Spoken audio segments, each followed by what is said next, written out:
नहीं कर सकते, लेकिन एक ज्योतिर्मय दिए से हम हजारों दिए जला सकते हैं, हजारों दिए जला सकते हैं।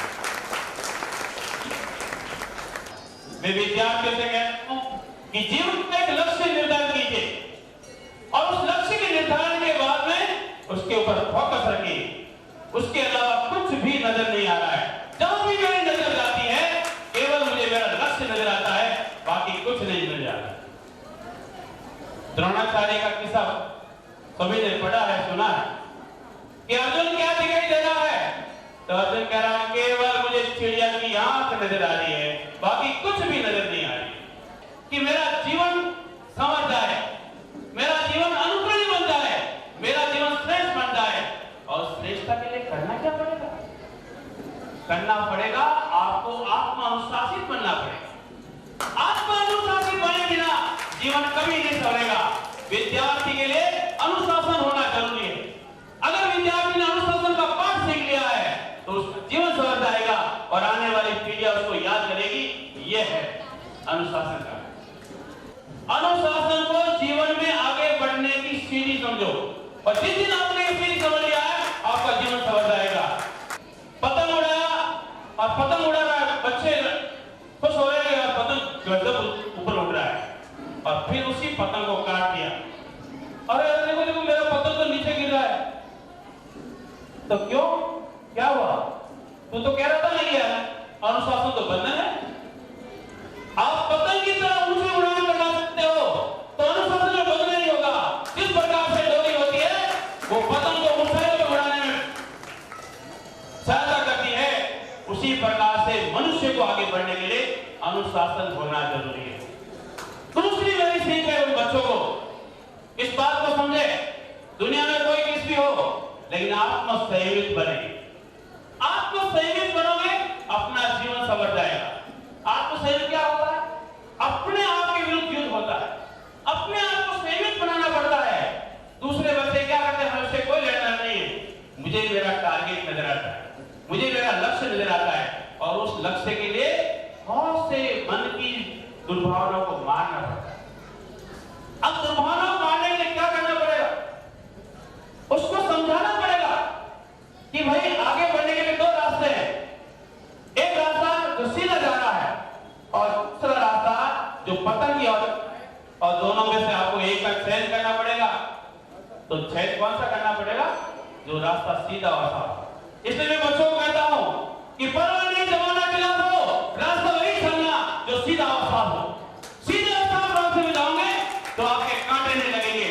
तो अमेरिका की एक धनाढ्य महिला है, बहुत सुंदर थी, आकर विवेकानंद से बोली कि विवेकानंद जी मैं आपसे शादी करना चाहती हूं।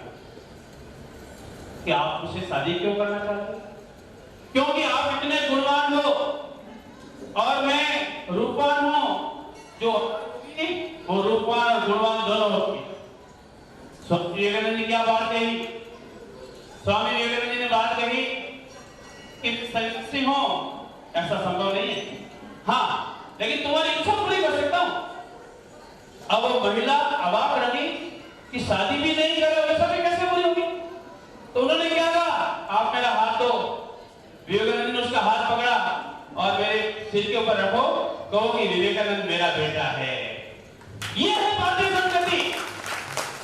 कैसी भी स्थिति आए, परिस्थिति आए, मैं इनके हाथ के नौजवानों को कहता हूं, विद्यार्थियों को कहता हूं, किसी भी मोड़ पे आप रास्ते से भटके नहीं। कोई कितना ही सुंदर हो, कोई कितना हैंडसम और ब्यूटीफुल हो, हमें अपने नजर अपने लक्ष्य पे रखिए, हमें विचलित नहीं होना। हमें अपने घर के वातावरण को सही करना पड़ेगा। अगर घर के वातावरण को सही करने के बाद में हमारा ध्यान रहना चाहिए बच्चे के ऊपर कि बच्चे की संगत कैसी है, किनसे जुड़ा हुआ है। आप समाज कीजिए, संस्कार परिसंवाद कार्यक्रम मैं कहता नहीं हूं, उस पर स्पिरिट का चलता हूं। दो बच्चे हैं, दोनों बच्चों से संवाद करता हूं। अब आत्मसंकल्प क्या होता है?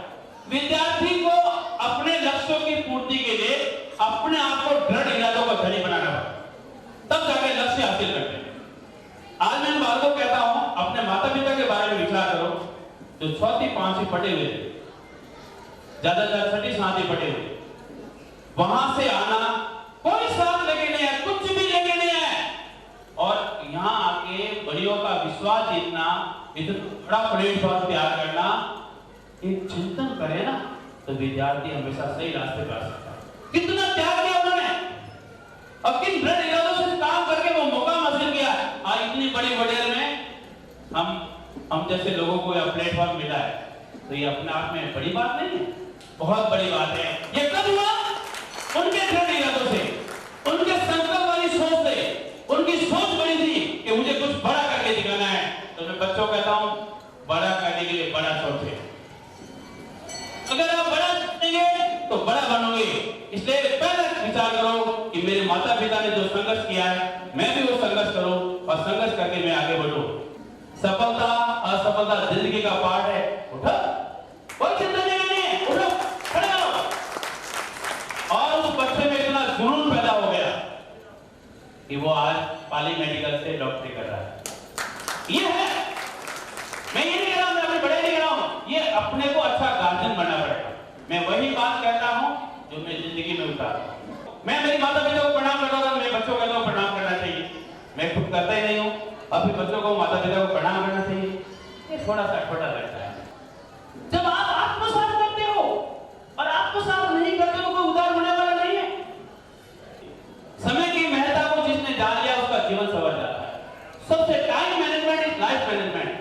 समय का प्रबंधन ही जीवन है।